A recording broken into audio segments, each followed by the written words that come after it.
Shaker Salsa and Bachata Dance Academy. Bachata 102, Season 3, Sundays, Week 8. So for the feet, we did what we're calling the in and outs. It looks like this. We have 1 and 2 and 3, 4, 5 and 6 and 7 and 8. Basic 1, 2, 3, 4. When we do this, we want to make sure that we're rotating the hips, at least 45 degrees. So we rotate the hips, rotate the hips, rotate the hips. All right? Shakers, if you can, and if there's time with the music, if it's not too fast, you want to do extra rotation, a full 90 degrees. That's really nice, all right? Especially for the ladies. But if it's 45 degrees, that's also great, especially for the movers. When we tap every time, well, first remember to separate the rotation and then the movement, rotation and then the movement. This is a theme that's come up so many times with the figure eights. When we tap, make sure that you bring the feet together, collect completely, because it's cleaner. Again, that's a theme. We talk about it all the time in many different contexts. This could be lead and follow or not, all right? So if we're dancing here, typically I would do this if we're in this position with the thumbs in the palms, hand on the wrist. We could go basic, 1, 2, maybe I'll just add it. Actually, let's just have you do a basic. So 1, 2, she can do a basic. I'm gonna add, it doesn't affect her dancing at all. Or maybe I'm gonna ask for it with a little intention in my hands. Boom, boom, boom.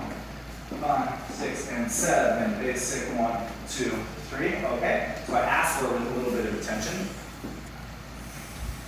Or maybe I'll do it and I won't be asking for it, and she'll see it or feel it and do it with me anyway. Awesome. Well, maybe just she'll do it. All right. We have a lot of options. So with Bachata footwork, I always focus on things that are as practical as possible, meaning that maybe some of it's lead and follow, but a lot of it's not. You can do it without disturbing the partner.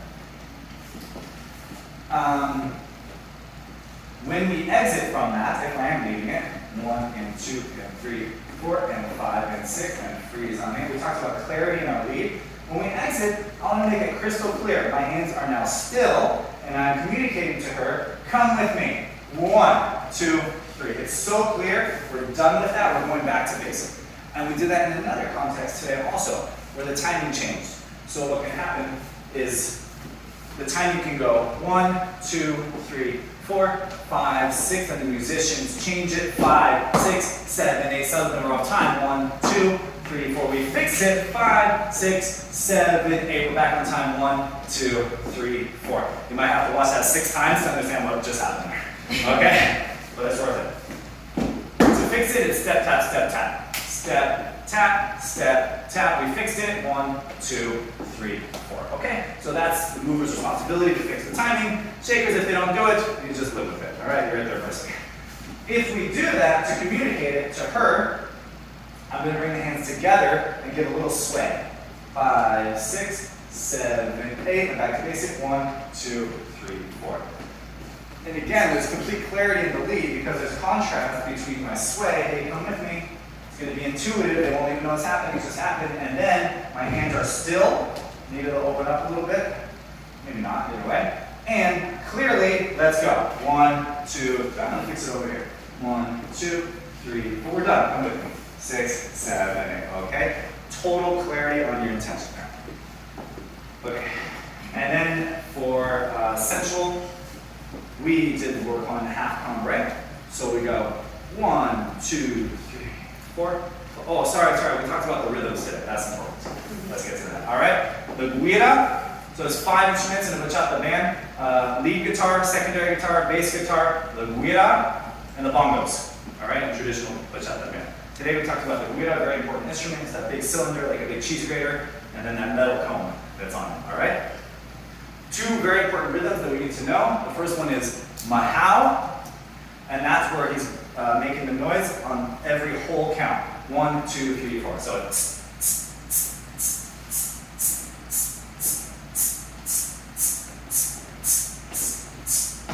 the second rhythm that we really need to know is derecho, is double time.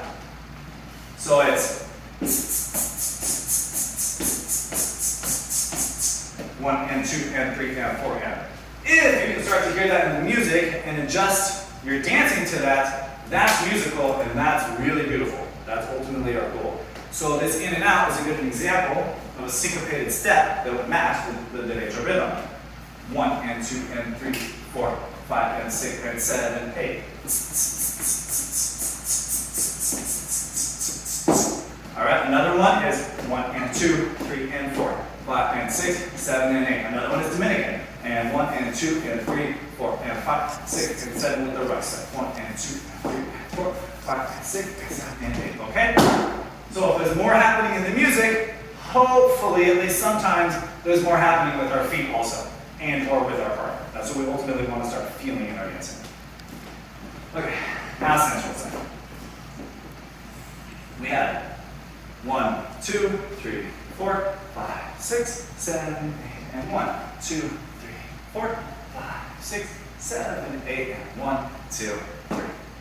To lead this, we're lifting on the right side and tilting, and twisting, and getting our body rolled down all the way into a sit. 1, 2, 3. I ask for the sit here. My thigh actually connects with her, potentially, and asks for the sit here. I offer my thigh to have some support, so it's as if she's kind of sitting here, okay? To reverse out of it, I'm gonna push my thighs, I'll do it solo. I'm gonna push my thighs forward, tilt, and move her towards me as I come up. It's a few different movements to focus on. So, we'll bring her down, push her back, hips, tilt, and up. Okay, and now we're square to each other again. So we moved her torso in that direction, but then we brought her back towards us. All right? And then we're going to tilt her, big tilt, knees are bent, we're wide and stable. Open up to the side, okay? It's very important, you can relax here. It's very important that we tilt, keep this position, and encourage her to open with us. We don't want her to get the idea that we're asking for a dip over here. A lot of girls will try to do that by default because that's what they're used to. All right, so we have to be so crystal clear in our lead here.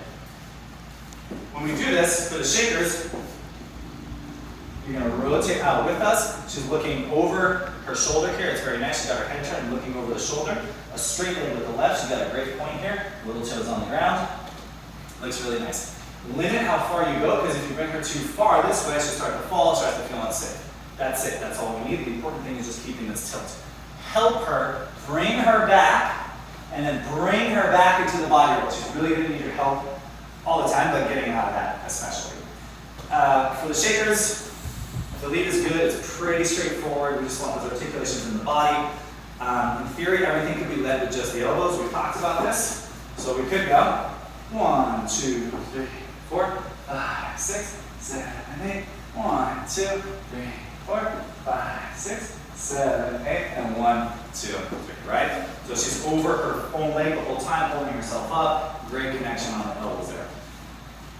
Some shakers will try, or some follows in the field, they'll try to exit into a big roll here where they continue, because they're used to it. That's fine. It's very nice. Sometimes I'll do that with them as well. Okay, that's it. How long was that video?